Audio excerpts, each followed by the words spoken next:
السلام علیکم ورحمۃ اللہ وبرکاتہ۔ ناظرین، آپ اس واقعے سے اندازہ لگا سکتے ہیں کہ اصحاب رسول کا اللہ رب العزت کی ذات پر ایمان کس قدر مضبوط تھا۔ حضرت انس رضی اللہ تعالیٰ عنہ کے نوکر نے آ کر کے اطلاع دی کہ آپ کا باغ سوکھ رہا ہے، پانی کی شدید ضرورت ہے۔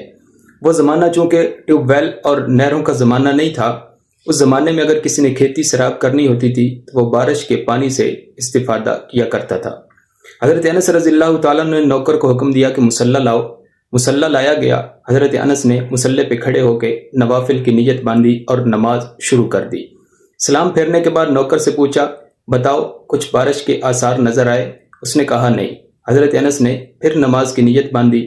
سلام پھیرنے کے بعد پھر پوچھا، نوکر نے کہا کہ نہیں۔ تیسری بار پھر نوافل کی نیت باندھی، سلام پھیرا۔ سلام پھیرنے کے بعد پوچھا تو نوکر نے کہا کہ دور سے بادل کے کچھ آثار نظر آ رہے ہیں۔ حضرت انس نے پھر نوافل کی نیت باندھ لی۔ ابھی سلام نہیں پھیرا تھا کہ زور سے موسلادھار بارش برسی۔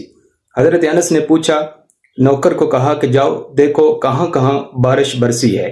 نوکر نے واپس آ کر جواب دیا کہ صرف ہمارے باغ کے اوپر ہی بارش برسی ہے اور کسی جگہ پہ بارش نہیں برسی۔